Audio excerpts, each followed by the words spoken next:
Welcome back, weary hearts and wandering minds. I'm Lou, and now begins your moment of calm and wonder. Step closer and let's dive together into this magical experience. Soft Pause, 1.2s. You weren't supposed to be awake. Not tonight. Soft Pause, 1.0s. Hogwarts is quiet in a way it never is. Too quiet. Soft Pause, 1.0s. Snow presses against the windows. Corridors have shifted, and somewhere deep inside the castle, a clock just struck an hour that doesn't exist. Soft Pause, 1. 4s. You feel it before you understand it. The walls listening, the portraits watching, the castle remembering. Soft Pause, 1.2s. Because this winter, Hogwarts has chosen new guardians.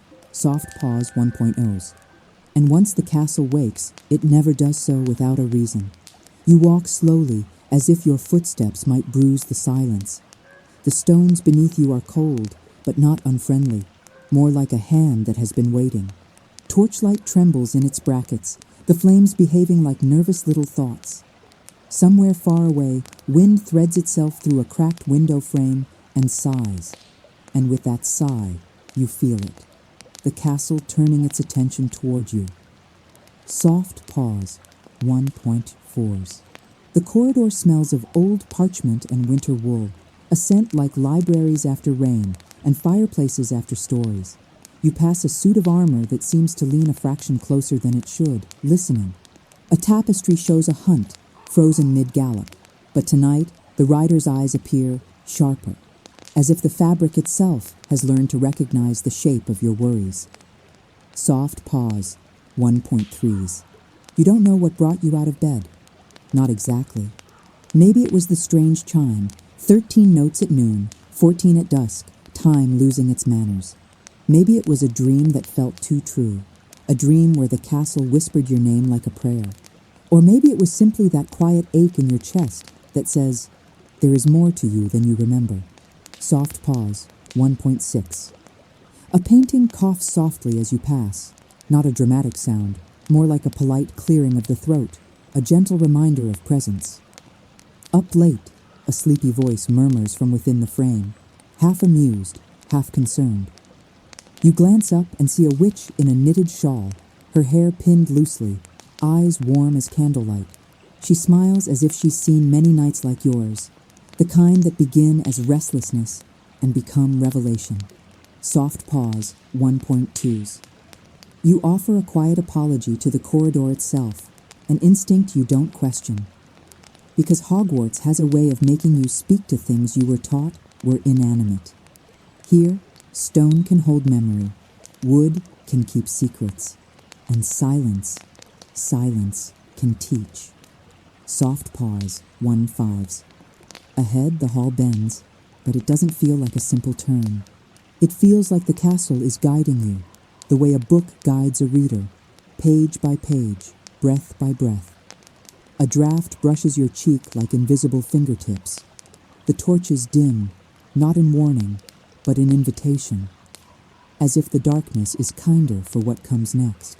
You notice your shoulders soften, the way they do when you finally stop pretending you're fine. Soft Pause, 1.6. There is a lesson in that, isn't there? That your body knows what your mouth won't admit. That tiredness is not failure, but a message.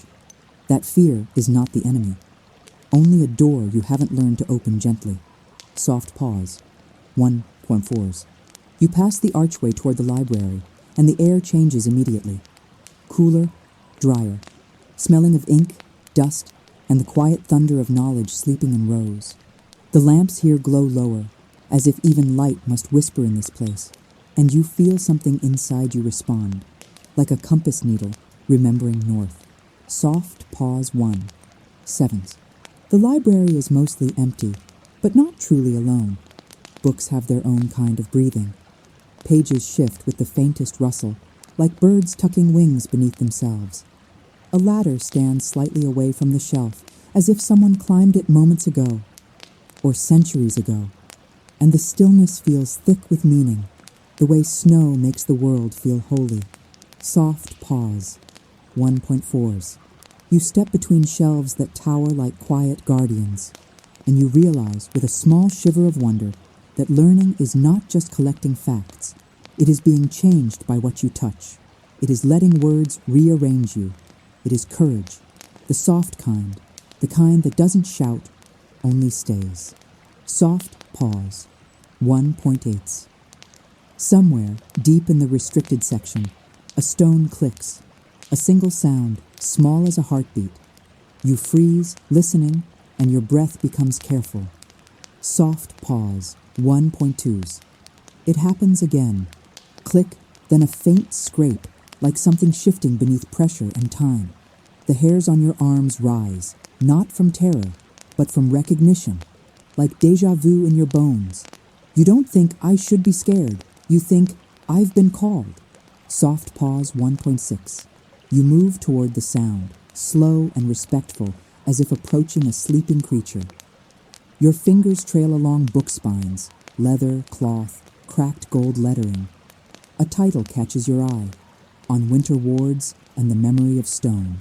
You don't take it. Not yet. You simply feel the truth of it humming in the air. Soft pause. 1.7s.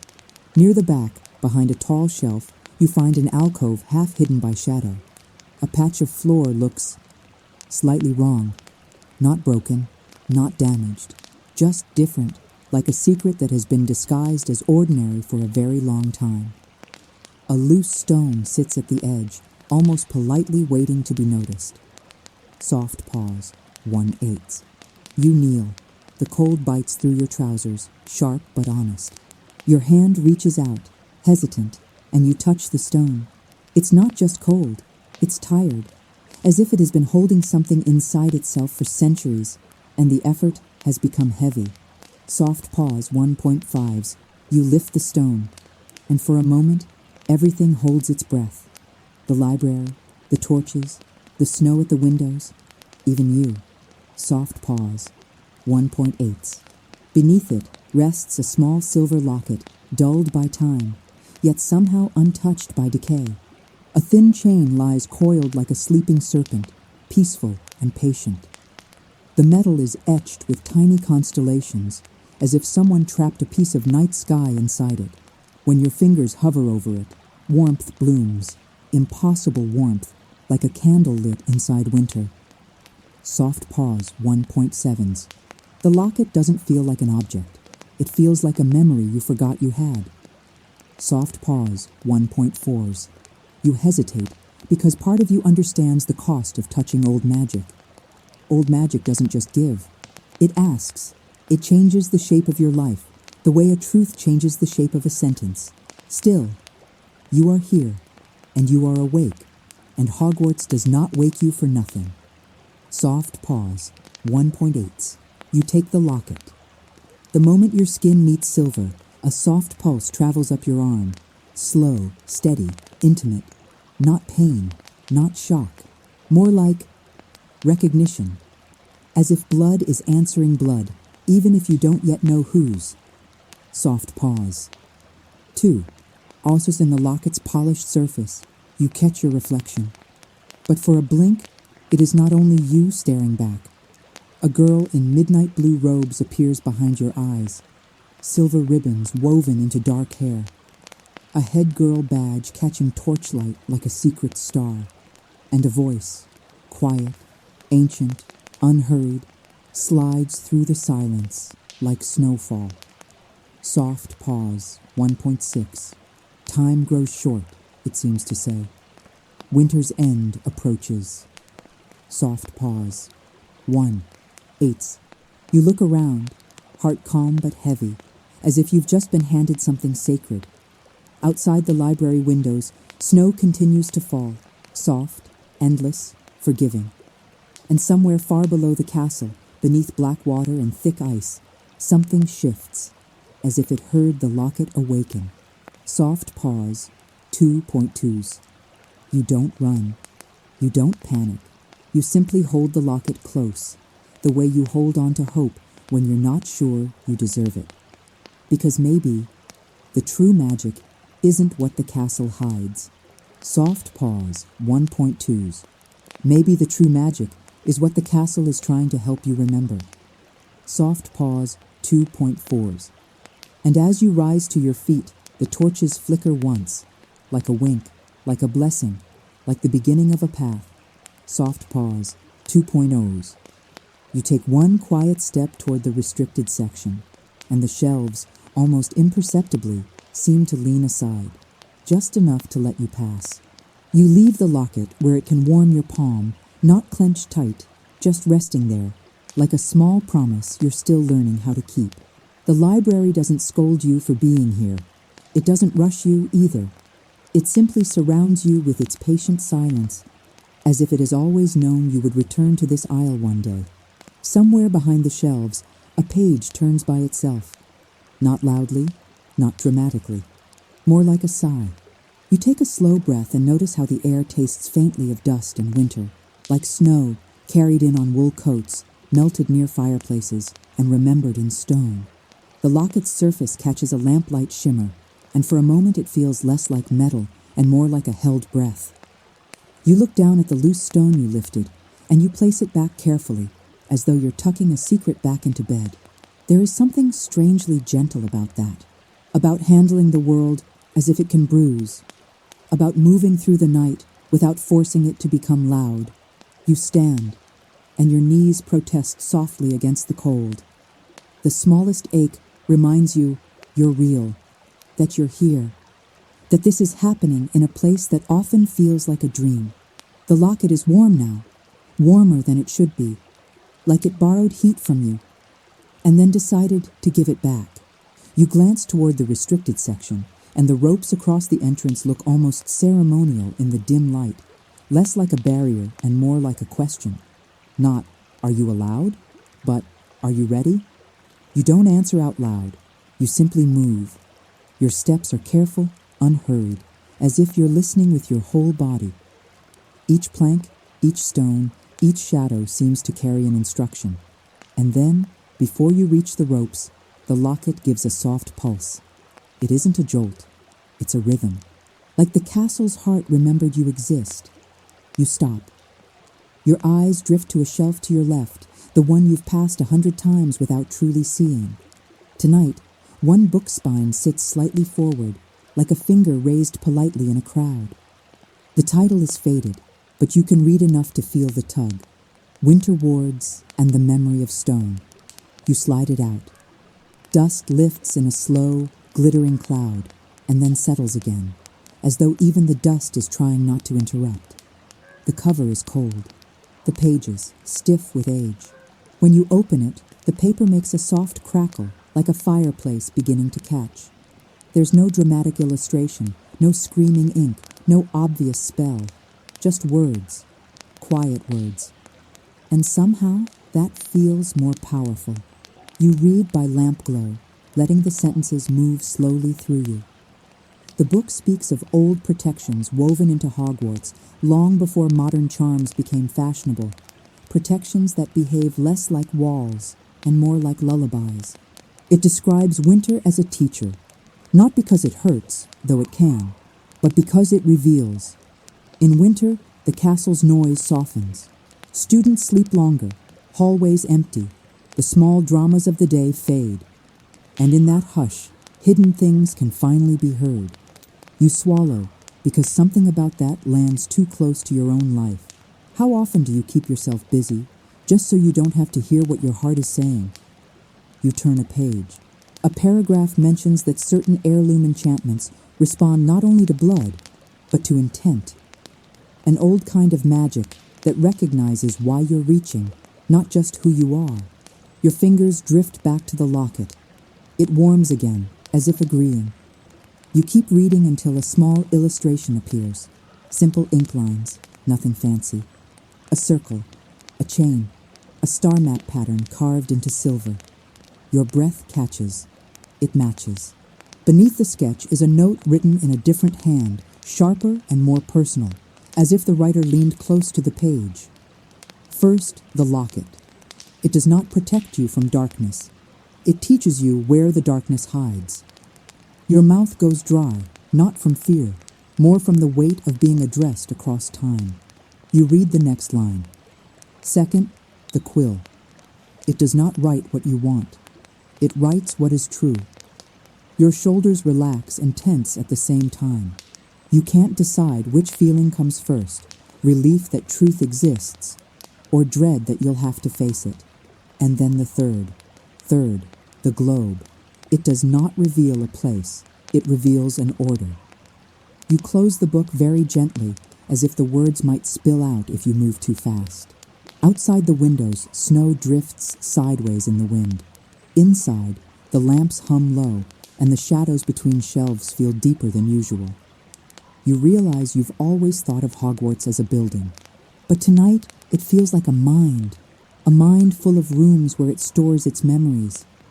The locket pulses again, smaller this time, as though it's nudging you like an impatient friend who refuses to let you overthink. So you let your body lead. You hold the locket out in front of you, not like a weapon, not like a wand, more like a lantern. The silver chain dangles and sways, a tiny movement, almost nothing.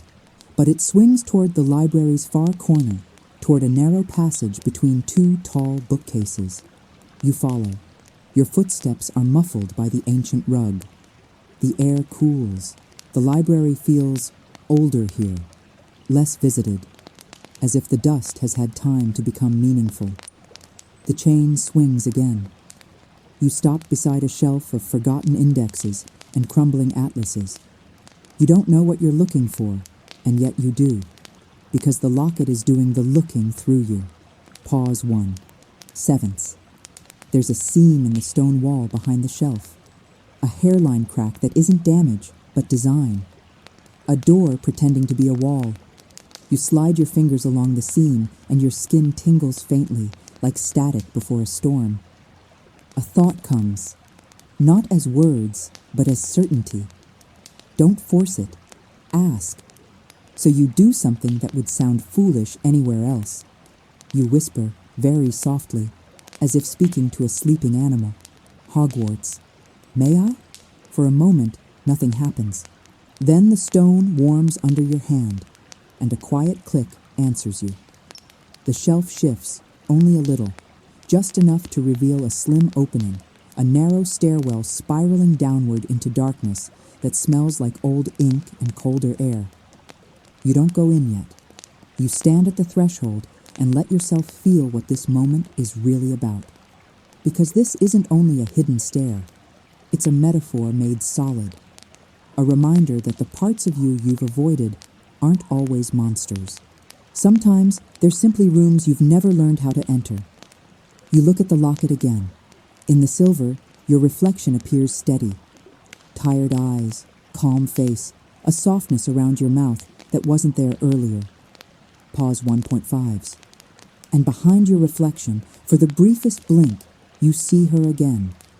Midnight blue robes, silver ribbons, amber eyes like candle flames refusing to go out.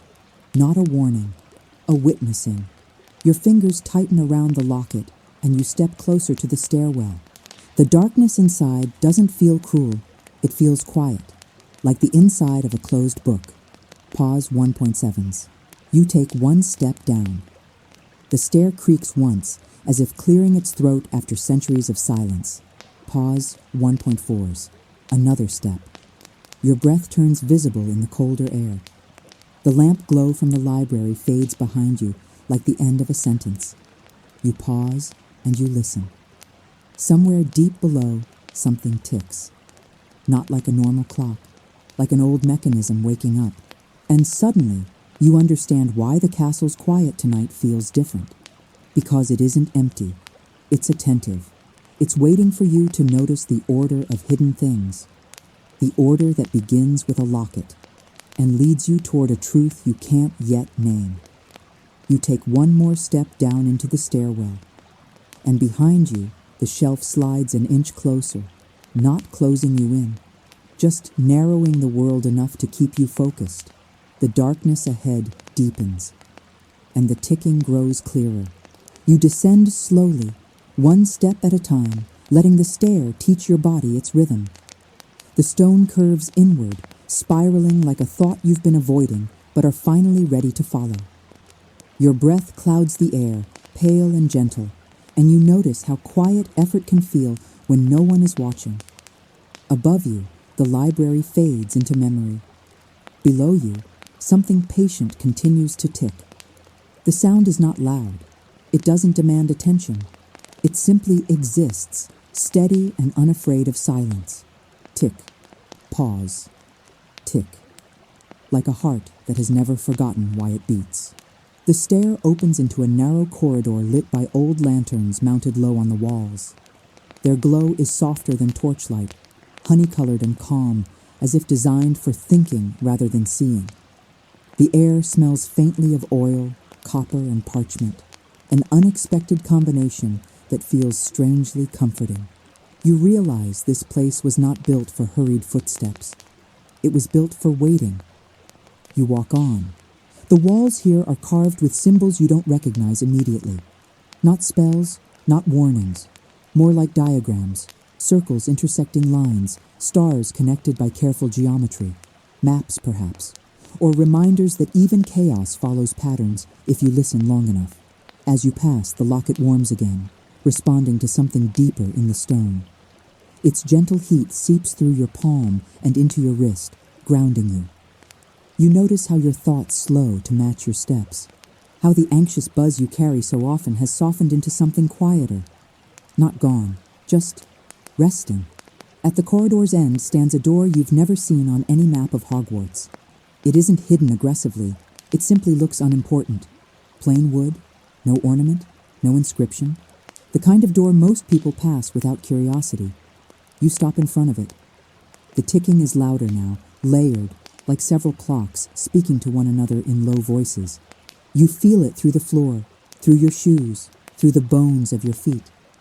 It reminds you that time is not an enemy, only a force that dislikes being ignored. You place your free hand on the door. It is warmer than you expect. Not warm like fire, warm like a body, like something alive enough to notice your touch. For a moment, you hesitate. Not because you're afraid of what's behind the door, but because you're aware of what you're bringing with you. Your tiredness, your unfinished questions, the parts of yourself you've learned to tuck away neatly so the world doesn't ask too much. You realize suddenly that Hogwarts has never asked you to be smaller, only quieter, only honest. You open the door. The room beyond is circular, its ceiling lost in shadow. Along the walls, dozens of clocks tick in gentle disagreement. Tall grandfather clocks, small brass desk clocks, strange magical devices with rotating rings and floating numbers. None of them match, and yet, together, they sound harmonious. In the center of the room stands a work table scattered with tools both magical and mundane. Screwdrivers beside wand rests, copper wire coiled next to runes etched into slate, crystals hanging above pendulums that sway in impossible directions. This is not a place of spectacle. It is a place of care. You take a step inside, and the door closes behind you with a soft, respectful click. The sound doesn't trap you. It seals the moment. You notice then that some of the clocks are wrong. Not broken, just tired. Hands hesitating. Numbers flickering between moments. One clock ticks backward for 3 beats before correcting itself, as if embarrassed. You understand, without being told, that this room exists to listen when time becomes confused. A presence stirs near the far wall. At first, you think it's just light shifting. Then the air gathers itself into a shape, translucent, precise, edged with the faint gleam of brass and silver. A ghost stands before you. He wears old-fashioned craftsman's robes, stained faintly with oil and ink. Spectral tools hang from his belt, shimmering softly. His expression is calm, curious, and unmistakably kind. "So," he says gently, his voice like a clock striking a thoughtful hour, "the castle has finally decided you're ready. You don't jump. You simply nod. He smiles at that, pleased not by your bravery, but by your presence. Most people rush, he continues. They hear time slipping and try to chase it. You listened instead. He gestures around the room. This is where Hogwarts keeps its patience. You take that in slowly. He introduces himself as Bartholomew Cogsworth, though titles seem unnecessary here. He explains that Hogwarts is not held together by spells alone, but by rhythm, by cycles, by moments allowed to finish properly. When time is forced, he says, drifting closer to a clock whose pendulum stutters, magic forgets how to rest. You watch as he reaches into the mechanism, his ghostly fingers passing through metal and light alike. The clock steadies, relieved. You think of your own life, of how often you've rushed endings, skipped pauses, ignored the quiet signals asking you to slow down. Bartholomew studies you with interest. You carry that same impatience, he observes, not accusingly. But you also carry curiosity. That's rarer. The locket pulses softly, as if acknowledging the truth. He nods toward it. Ah, you've met the first guide. You don't ask how he knows. Some knowledge doesn't require explanation. He tells you that the locket is not meant to solve anything, only to attune you, to make you aware of imbalance, to teach you how to notice when something inside you or around you is out of time. Awareness, he says, is the beginning of repair. He moves to the center of the room and gestures for you to follow. Above the table hangs a suspended device, rings of metal rotating slowly around a core of star-like light. An astronomy globe, unfinished or perhaps sleeping. Not yet, you sense. Bartholomew doesn't touch it. Order matters, he says softly. Hogwarts understands sequence the way hearts understand healing. You feel that land gently inside you. He shows you how some clocks have been subtly tampered with, hands nudged out of alignment, gears loosened just enough to cause drift, not vandalism, interference. Someone believed freeing time would free power, he explains. They forgot that freedom without structure is just another kind of cage. You watch the clocks tick, imperfect but trying. You realize something then. This room is not about fixing time. It's about learning how to stay present while it moves. Bartholomew steps back, giving you space. The castle doesn't need heroes tonight, he says. It needs witnesses. You let that settle. A witness doesn't conquer. A witness stays, pays attention, refuses to look away. You glance down at the locket, warm and steady, and you feel a quiet resolve form. Not dramatic, not loud, just honest. Somewhere above you, snow continues to fall. Somewhere below, the lake sleeps beneath its ice. And here, in the heart of Hogwarts' patience, time learns how to breathe again. Bartholomew inclines his head. Rest now, he says. Understanding grows better in sleep. You don't question him.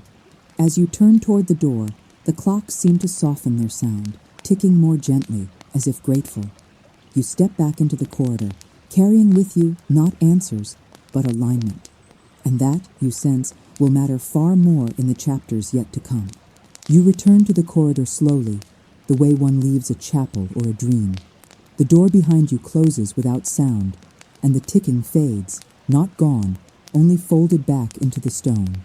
Your steps feel lighter now, as if something inside you has agreed to stop rushing ahead. The locket rests against your chest, warm and steady, like a thought that has decided to stay. The corridor guides you upward again, not by force, but by familiarity. You recognize the curve of the stair before you remember seeing it. Stone remembers footsteps. It remembers patience, too. When you emerge back into the library, the lamps have dimmed further. Night has deepened, and the windows are thick with snow, the outside world blurred into softness. Most students are asleep now, wrapped in dreams that will fade by morning. You feel strangely grateful to be awake. The book you left on the table waits for you, exactly where you placed it. Winter Wards and the Memory of Stone. You do not open it again. You already carry what you needed. Instead, your eyes drift across the room, noticing details you've passed 1,000 times without seeing.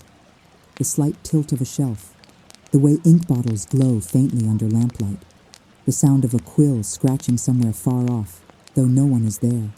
You follow the sound. It leads you to a narrow writing desk tucked between two towering bookcases. The chair is pulled out, as if someone stood up only moments ago. On the desk lies a quill, dark feather, silver shaft, its tip faintly glowing. You know before you touch it, the second guide. You hesitate, not from fear, but from respect. This quill feels different from the others you've used. Not eager, not demanding, patient. You sit. The chair creaks softly beneath you, grounding you in the moment. Your hands rest on the desk, and you notice how steady they are. How rarely you allow yourself to sit without distraction, without purpose. The quill lifts slightly, as if acknowledging you. You do not dip it in ink. You don't need to. When you hold it, the nib darkens on its own, fed by something deeper than liquid. Truth, perhaps, or intention. You place a blank sheet of parchment before you. It looks ordinary. It isn't. You wait. Nothing happens, and then you understand. This quill does not respond to wanting. It responds to listening.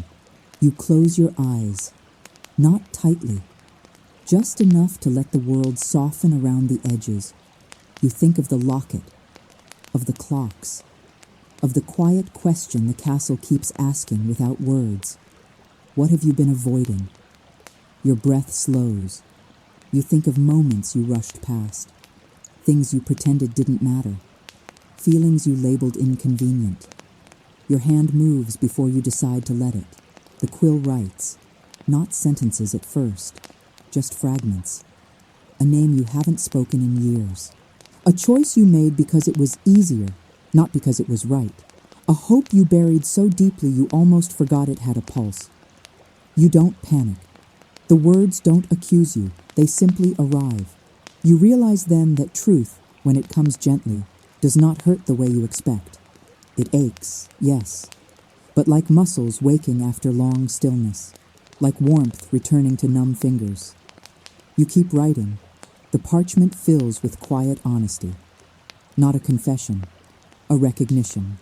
You see patterns forming, lines connecting moments, choices echoing other choices.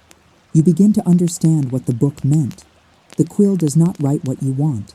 It writes what is true. When the ink finally fades, the page clears itself slowly, leaving only one line behind. Remember the order of things. You set the quill down carefully. Your chest feels open, not exposed, open in the way windows are open to air, not to storms. You realize how rare it is to feel seen without being judged. The locket warms in response, approving. Somewhere in the library, a clock chimes a single note. Not an hour, a reminder. You stand, leaving the desk exactly as you found it. The quill remains, quiet again, waiting for the next listener. As you turn away, you feel a pull, not urgent, not forceful, downward, not back to the clocks, further. You move through the stacks, guided by instinct rather than direction. The castle shifts subtly to accommodate you. An aisle widens, a ladder slides aside. You pass a window and pause. Snow falls steadily, endlessly, each flake unique and unhurried. You think of how time moves like this too, moment by moment, never repeating, never stopping. And then you feel it. Not warmth, depth. The locket cools slightly, no longer guiding, only observing. You sense that its work, for now, is complete. Ahead lies a door you've never noticed before, set low into the stone near the library's foundation. It bears no lock, no handle, only a shallow indentation shaped like a star. You do not touch it yet. You stand there, breathing, aware that this threshold is different. This is not about noticing, not about truth. This is about placement, about understanding where you stand in relation to everything else. You think of the clocks, each different yet necessary, of the quill, waiting without impatience, of the locket, guiding without commanding, order, not control. You press your palm lightly into the star-shaped stone. The door does not open. Instead, the floor beneath you hums. Far below, beneath layers of rock and water and memory, something responds. Not a voice, a resonance. Like stars aligning with depths. You step back, heart calm, mind clear. Not yet. You are not meant to go further tonight. Learning, you realize, has seasons too. As you turn away, the star dims, content to wait. The door blends back into the wall, unremarkable once more. You walk back toward the warmth of the upper corridors, carrying no artifact in your hands, only understanding. Hogwarts has shown you something important tonight. That guidance does not shout. That truth arrives when invited. That time, when respected, becomes an ally. And somewhere, beyond walls and snow and stone, something vast is slowly aligning, waiting for the moment when all three guides will be ready to speak together. But for now, you let yourself rest. Because even magic knows that nothing meaningful unfolds without first learning how to be still. You walk back through the upper corridors as though the castle itself is exhaling with you. The stone beneath your feet feels warmer now, less watchful, as if it trusts you to carry what you've learned without supervision. Candles burn low in their brackets, their flames steady and unbothered by drafts. Somewhere, far above, a tower bell shifts in its sleep, but does not ring. Hogwarts, for the moment, is content.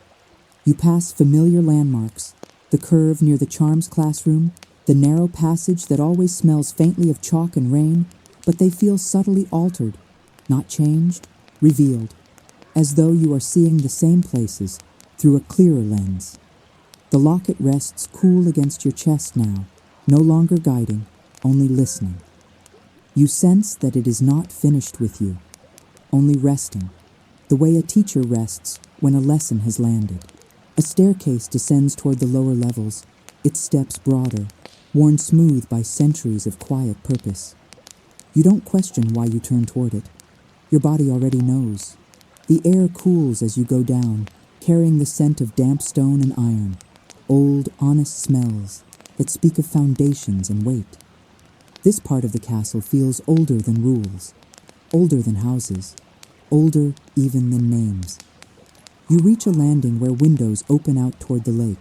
The black lake lies still beneath its blanket of ice, moonlight caught and held like breath in glass.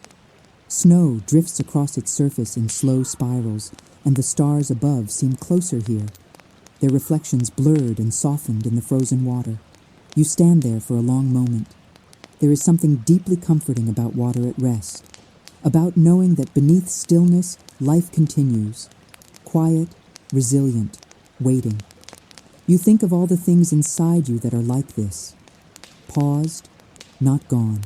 The locket warms again, just barely, not a pull, an acknowledgement. You realize that the castle is not drawing you toward danger or discovery. It is drawing you toward understanding, toward balance. A door opens quietly nearby, and you turn to see a narrow stone passage leading down toward the lake's edge. This is not a path students often use. There is no sign forbidding it, no charm discouraging curiosity, only silence. You follow it. The steps are slick with age, and you take them slowly, one hand brushing the wall for balance. The stone here feels different, denser, saturated with memory. Each step downward feels like moving not just through space, but through layers of time. At the bottom, you emerge onto a small platform carved directly into the rock beside the lake. The water lies inches away, dark and glassy beneath its ice. You can feel its presence like a held thought. You kneel, not because you are told to, because it feels right. The cold seeps through your clothes, sharp but grounding. You place your palm against the stone, then against the ice. It does not crack. It does not resist. It listens. The locket hums softly, and a faint shimmer ripples beneath the frozen surface. Not light, depth. You understand then that some magic is not meant to be seen directly. Some truths are too large for clarity. They must be felt. Images drift through your mind, not visions exactly, but impressions. caverns carved beneath the lake, water flowing through chambers shaped by care rather than force, creatures sleeping, healing, breathing slowly in the dark. Protection, not ownership. You feel a quiet reverence settle over you. This is not a secret meant to be exposed. It is a responsibility meant to be held. You think of the clocks, stabilizing rhythm, the quill revealing truth. And now this, depth, reminding you that not everything needs to rise to the surface. Order, balance, trust. The locket cools, its task complete for the night. You tuck it back beneath your robes, close to your heart. You stand slowly, joints protesting, breath steady. The lake remains still, unbroken, content to keep its silence. As you turn back toward the stair, a strange calm settles over you. Not triumph, not relief, alignment. You feel smaller somehow, and stronger for it, like a note that has found its place in a larger chord. You climb back up, leaving the lake as you found it, unmarked, unclaimed. The castle welcomes you back into its corridors without ceremony. It does not reward you. It does not warn you. It simply continues, and you continue with it. Somewhere above, students shift in their sleep. Somewhere below, water moves in slow, ancient patterns. And between them, you walk, no longer restless, no longer searching. You understand now that learning is not always about answers. Sometimes it is about learning where not to disturb the quiet. And as you return toward warmth and light, you carry that understanding gently, knowing the next chapter will come when the castle decides the time is right. Morning does not arrive all at once. It drifts into Hogwarts slowly, like breath returning after a long sleep. You notice it first in the color of the corridors, stone turning from blue-gray to pale gold, shadows loosening their grip. Somewhere, a distant window creaks as frost begins to surrender. You walk without urgency. The night has given you something fragile, and you are careful not to rush it away. Even your thoughts move more quietly now, as if they've learned a new language. In an empty passage near the Great Hall, you pause. The ceiling above is dim, not yet awake enough for enchantment, and you see it plainly. Wooden beams, old and steady. There is comfort in this moment, before spectacle returns. Before noise. You sit on a stone bench, worn smooth by centuries of waiting. Students have waited here before exams, before apologies, before becoming someone they didn't yet understand.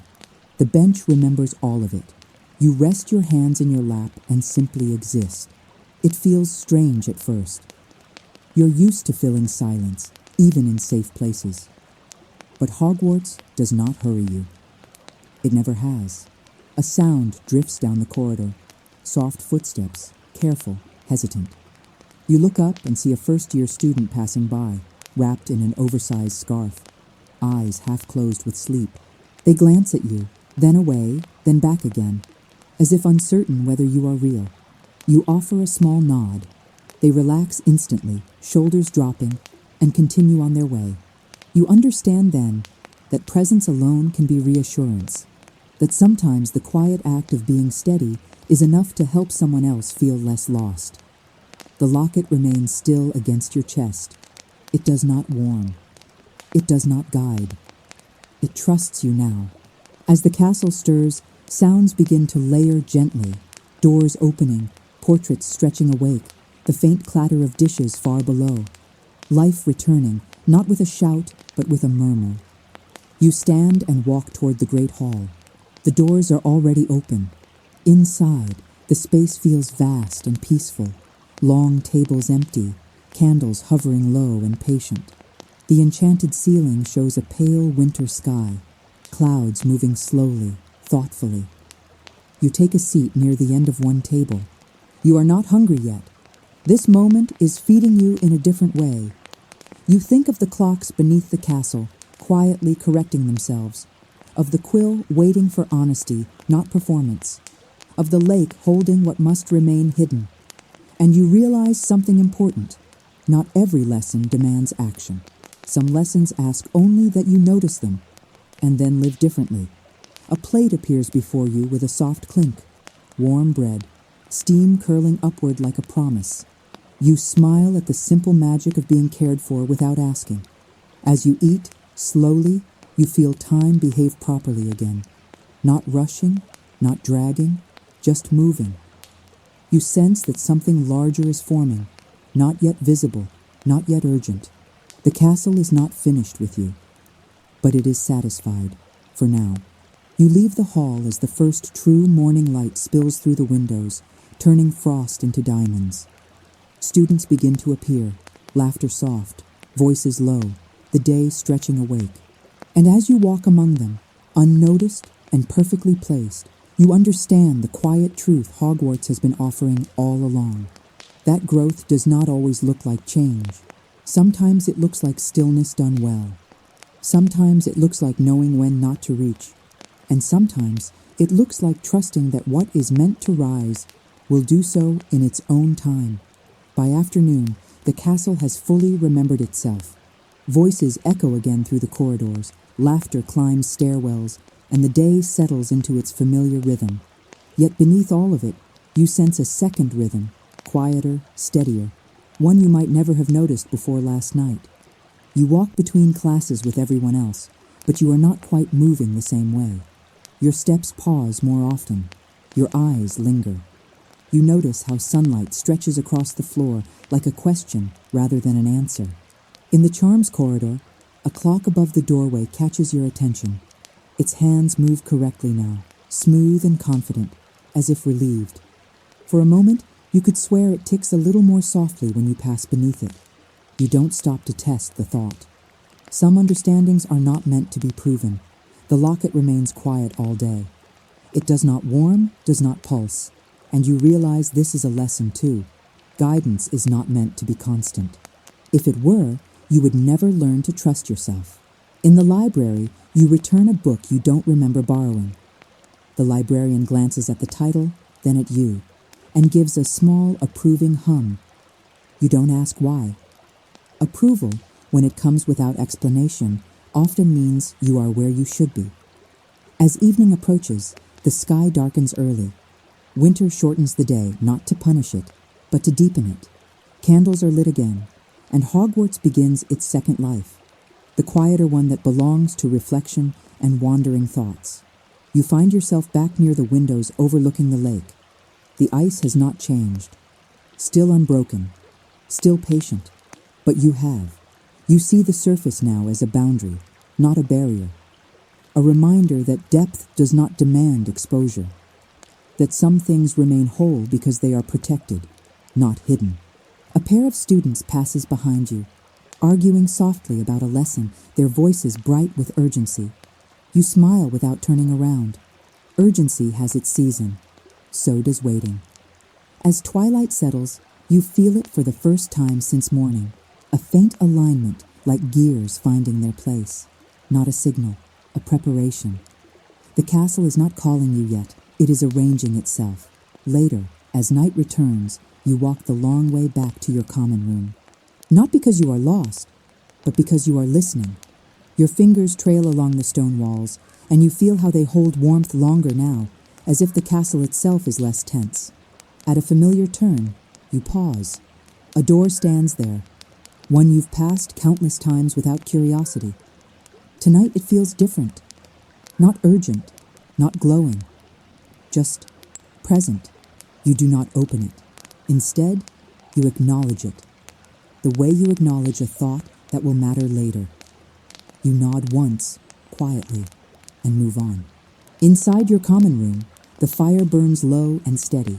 A few students read, others sleep. Someone laughs softly at a joke you don't hear the beginning of. You sit, letting the warmth reach you slowly.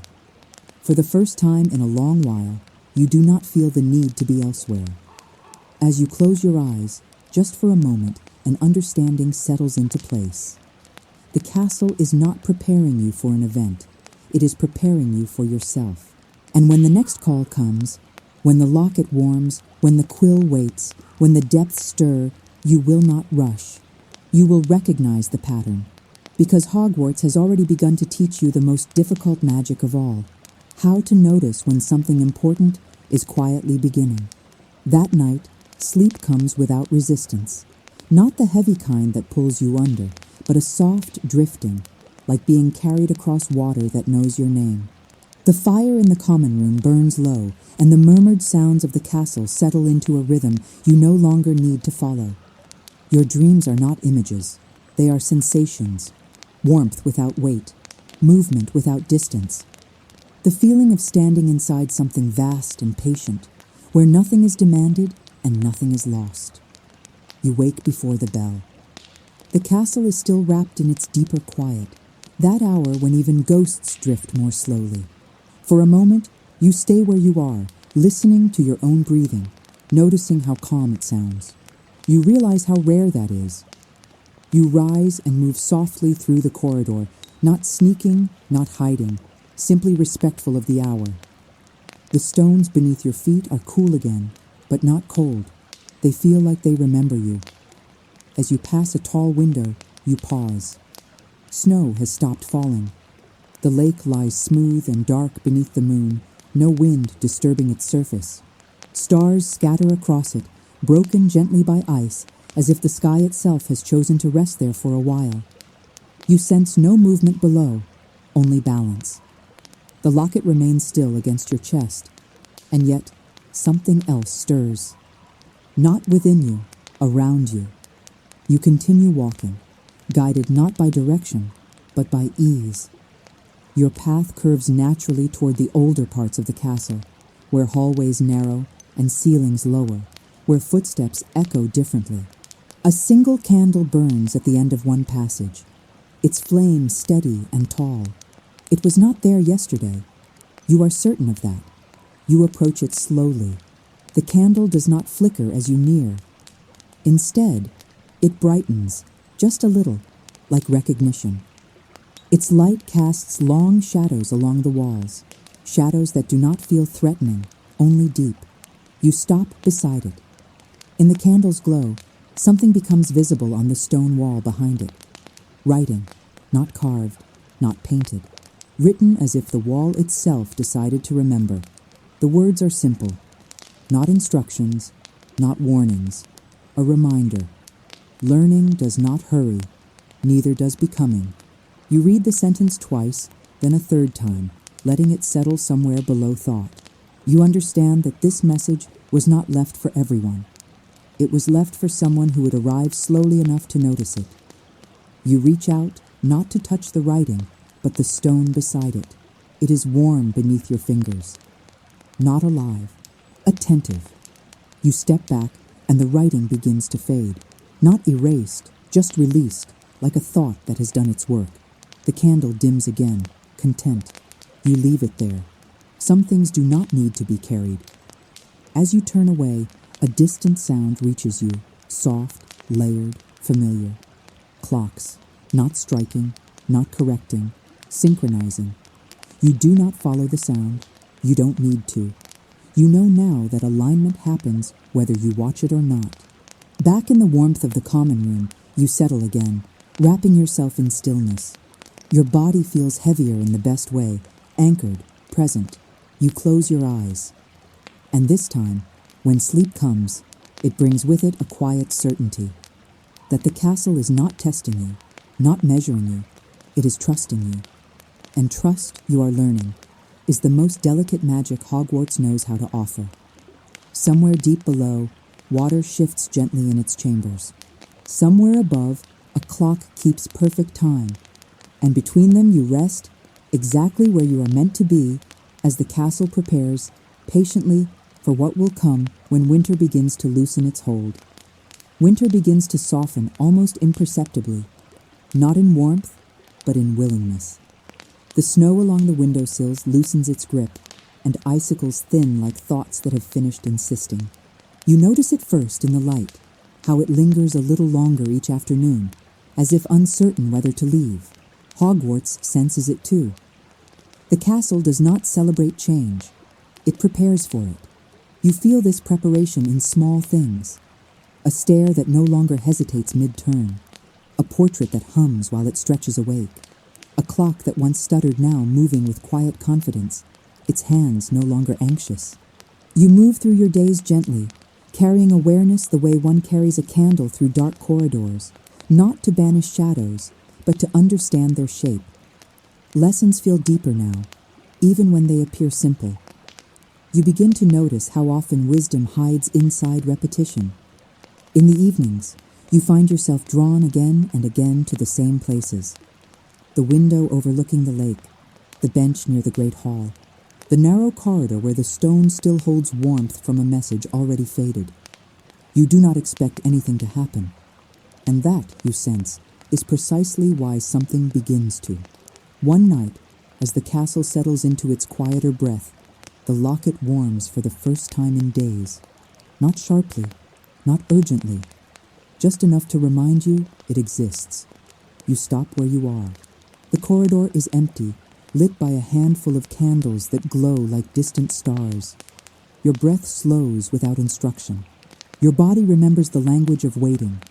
The warmth fades almost immediately. No direction follows. You smile softly. You have learned enough now to understand what this means. Attention, not action. You continue walking, letting the moment dissolve naturally. There is no need to hold it. Some invitations are only meant to be acknowledged. Later, as you sit by the fire, watching embers rearrange themselves, you think about how often you once believed growth required effort that bordered on pain. How you confused force with devotion. How tired that made you. Hogwarts has shown you another way. Change can be quiet. Transformation can feel like recognition. And readiness does not announce itself with noise. You feel it now, resting just beneath your thoughts. A sense that something is aligning, not around you, but through you. Not destiny. Direction. The fire crackles softly, and sparks rise, then vanish. You do not follow them with your eyes. You let them go. That night, when you return to your room, you pause before closing the door. You look back down the corridor, half expecting something. A sign, a sound, a signal. There is nothing. And yet, you feel complete. You sleep deeply, without dreams this time, and wake with the subtle knowledge that something has shifted while you were resting. Not revealed. Not resolved. Positioned. Morning comes with pale skies and softened frost. The lake remains frozen, but the ice has thinned, just enough to let light through. You stand at the window and watch it glimmer faintly beneath the surface. You understand now. Some things do not break when the time comes. They open. And Hogwarts, patient as ever, is waiting for that moment. Not with urgency, not with fear, but with the quiet certainty that when the final piece moves into place, you will already know how to listen. The final night of winter arrives without announcement. No bells, no gathering clouds, no sense of climax. It is simply there. You feel it in the way the castle settles earlier than usual, as if drawing its thoughts inward. Candles burn lower. Footsteps soften sooner. Even laughter seems to know when to fade. You walk alone, not because you are called, but because walking feels like the right way to listen.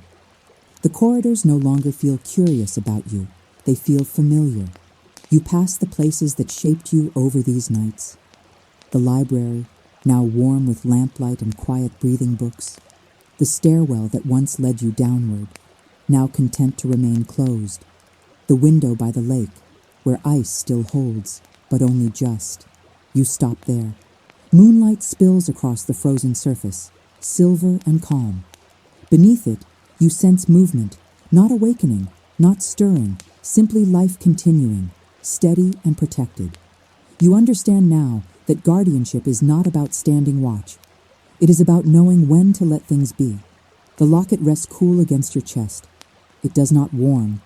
It does not respond. And that feels right. You touch it once, gently, not asking for anything, just acknowledging what it helped you remember. Behind you, a clock strikes, not an odd hour, not an impossible one. A normal chime, balanced, complete. You smile. This is how endings arrive when they are healthy, quietly, without drama, without needing to be named. You turn away from the lake and walk back toward warmth and stone and rest. Hogwarts does not follow you with its attention now. It trusts you to carry what matters on your own. Inside, the fire burns low. You sit nearby and watch embers glow, then dim, then glow again. Breathing in time. You think of everything the castle showed you without ever explaining. That learning is not accumulation, but alignment. That truth does not shout. That time heals not by fixing, but by allowing. You realize that the magic you felt was never meant to stay in corridors or artifacts. It was meant to travel with you, into ordinary moments, into waiting, into listening. As sleep comes, gentle and unforced, a final thought settles into place. What if the true lesson of Hogwarts was never spells or secrets? What if it was simply this, to slow down enough to remember who you are before the world asks you to be anything else? The fire dims, the castle rests, winter loosens its hold. And somewhere between dreaming and waking, you understand. The magic does not end here. It continues each time you choose stillness over noise, attention over urgency, hope over forgetting. So rest now. Carry the quiet with you. And when you feel the world grow loud again, remember, you have already learned how to listen.